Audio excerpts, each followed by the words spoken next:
Good afternoon, everybody. This is Damon Bond of Bond Realty Group, licensed real estate brokers in the state of Connecticut and New York. Hope everybody's doing well.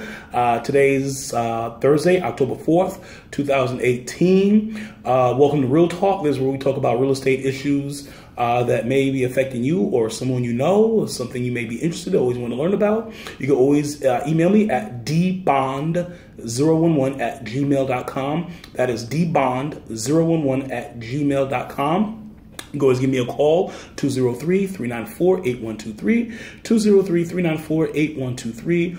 All calls will be returned and or emails answered or text answered. Everything will be answered. It takes me a little time sometimes, but it will be answered. Hope everybody's doing well today. All right, so today I wanted to talk about commercial investing in real estate. And I know in the past, I've spoken a lot about, investing in residential real estate, whether it's HUD properties. That seems to be the most popular. Everybody likes, REOs, HUD properties, what they call them, basically foreclosed properties. And I've spoken about that at length, probably because it's fairly easy to do. It doesn't take much to do. I'm not saying it's a, walk in the woods or anything, but, it's fairly easy in comparison to other things.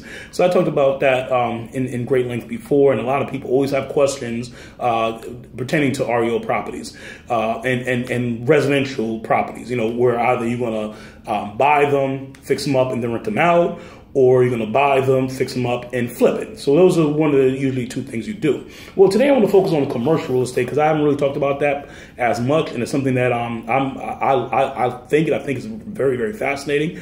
I have a great amount of respect for those real estate professionals that are primarily commercial agents. So I want to talk a little bit about that today. So what is commercial real estate? Well, basically, commercial real estate in a nutshell is anything that is not residential real estate, meaning, a single family house, multi-family house, and so forth. So basically that's what commercial real estate is. Anything that is not residential property. Now, with that said, anything over 4 families in terms of the residential market is considered to be commercial. So 4 family houses, that's still residential. But if you have a 5 family plus house, then you're going to the commercial. So that's commercial as well. A lot of people don't think of it as commercial. It is commercial, even though you're catering to, residential leases and so forth and people. But it is legally, technically commercial. So this is why you can have like a 6-family house that is commercial. It's not residential. So I wanted to speak about that today. So that's what this is. And there's so many varieties of commercial properties. Like I said before, you have your 5-family, 6-family house. Businesses, office space, all that deals with commercial.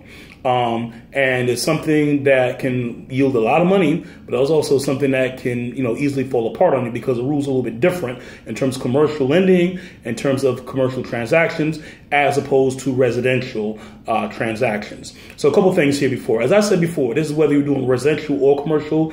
If you're interested in investing in commercial properties or residential, regardless, you always want to have three professionals in your corner. All right. First of all, you want to have you definitely want to have an attorney, right? An attorney that specializes in real estate law, preferably contracts, things like that. You're going to need one, right? It's well worth the money, but certainly get an attorney.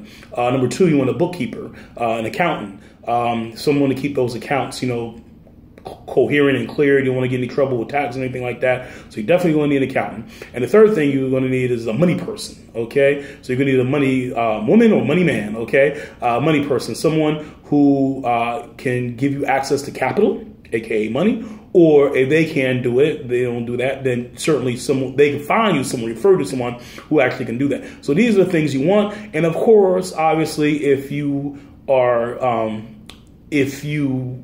you may need the help of a real estate professional as well. So that helps also. Can't forget about our people, all right? Some people use them, some people don't, but you want to keep that in mind. So you want to have those 3 definitely people, maybe a fourth person, which is a real estate professional. So they will help you out, sort through this mess and everything, because commercial properties are a little bit different, all right? How different are you asking? Well, first of all, and by the way, I'm just as a disclaimer, I'm not a mortgage person. I know a little bit about the mortgage thing, obviously, because I deal with mortgage brokers all the time, but I'm not a mortgage person, consult a mortgage person. But as I was saying, lending is a little bit different. For commercial properties, lending, it will be a little bit different. Sometimes lenders will want 25, 30% down payment. There's no FHA for commercial properties or anything like that. Usually there are no programs for commercial property. So if you go through, you can mortgage a property, but the rules and requirements are a little different. In terms of what you got to produce and things like that. They do have like hard money loans or whatnot for people interested in that. That's something different. But once again, a mortgage, a money lender professional can tell you these things. That's the first thing. The second thing is commercial appraisals. Commercial appraisals are very different from residential appraisals. Basically, when you appraise, so commercial appraisals are very different. Is the value of a property, as you know, the requirements are a little bit different from what it is. It's usually harder to find. So that's another thing. Now, I was going to say is, because I actually didn't want to say appraisal. I got the two mixed up because I was actually talking to a commercial appraisal this morning at a meeting. But I wanted to talk about, what do you call those things? Oh, inspectors, right? You do have commercial inspectors. Commercial inspectors are very different from residential inspectors. So residential inspectors, you worry about little nuances. It's the roof, it's the, the plumbing work, electricity's up to code, all that stuff, right? A lot of times in commercial inspections, you're just doing it for informational purposes. So if the roof is leaky, which it probably will be, if you're dealing with like a 150,000 square foot warehouse, this is just for your informational purposes. All right, so they're not going to take any money off or anything like that. So that's something to consider. Also, you got to worry about variances and laws and things like that. So there's a lot more to deal with, but in the end, I think is also a lot more rewarding because the dividends will pay out a lot more. All right. So these are a couple of nuances in terms of dealing with commercial, the steps, to acquire commercial properties. All right. And also you want to look at something different. So, when you're looking at a house, typically, you think about, okay, maybe you have an aqua wall here or, but you don't think too much about it. You think about painting, repainting, refurbishing, maybe adding a bathroom. Okay. But nothing like heavily dramatic. When you acquire a commercial space, you got to have a vision, right? And this can vary. So pretty much if you're acquiring, let's say a 5-family, 6-family house, there's no vision. This is what it is. All you can do is, refurbish the property, the interior, paint, new drywall, whatnot. That's given, but you're not going to extend anything or change the dynamics of the interior per se. You're not going to be rearranging rooms necessarily. I mean, you can, but you get what I'm saying. The structure will be there. Well, commercial properties, you could take a warehouse and it's like, okay, what I'm going to do with that? All right, I'm going to retrofit this space. Okay, so this is why in commercial properties you get a gas station. I was once a gas station. I've seen this before. You turn it into a restaurant. You get what was formerly a restaurant. You can turn that into a bank. You see it all the time how properties are retrofitted. I mean, walk down any place and you say, "Wow, I remember there used to be a Burger King or a McDonald's. Wow, now it's a movie theater." They do this all the time. And so you got to tell yourself what it is, that you're going to do. Also, what it is that, what kind of tenants you're looking to have in here. So if you get in a strip mall, okay, you may have 2 stores, but you could combine them to make it 1 store. Okay, that's something to consider as well. Also, what I was saying is, believe it or not, and the reason I was thinking about this is because in my own inventory in our office, my agents, they do a very, very good job with the company.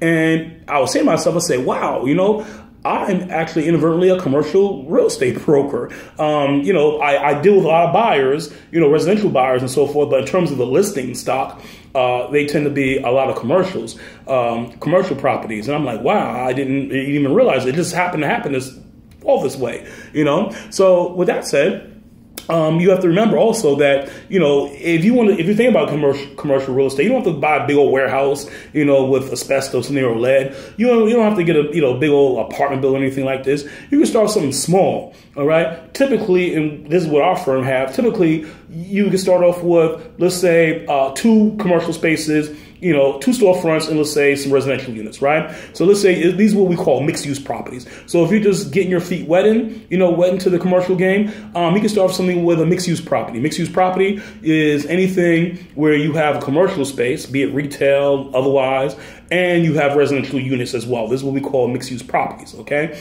mixed-use properties are a great way to get your feet wet. All right, a lot of mixed-use properties, you'll have a storefront on the bottom, maybe 1 or 2 retail spaces. Because usually these retail spaces may be a little deli, a bodega, whatever you want to call it. You know, they could be an office spot or something like that. They varies, you know, some type of dry cleaners or whatnot, or a restaurant even. And then, of course, you have some apartment units. You know, you may have, like, let's say, you know, 3, 2-bedroom apartments, something like that. So that's the best way to do it. You just have to shop around and see what's out there. But I always tell people, if you're going to break into the commercial business, that's the best way to start. I would say start with a mixed-use property, because they're commercial and they're not commercial, you know? So it's like, you're kind of like in between, both worlds, as opposed to, this strictly sticking. Sorry,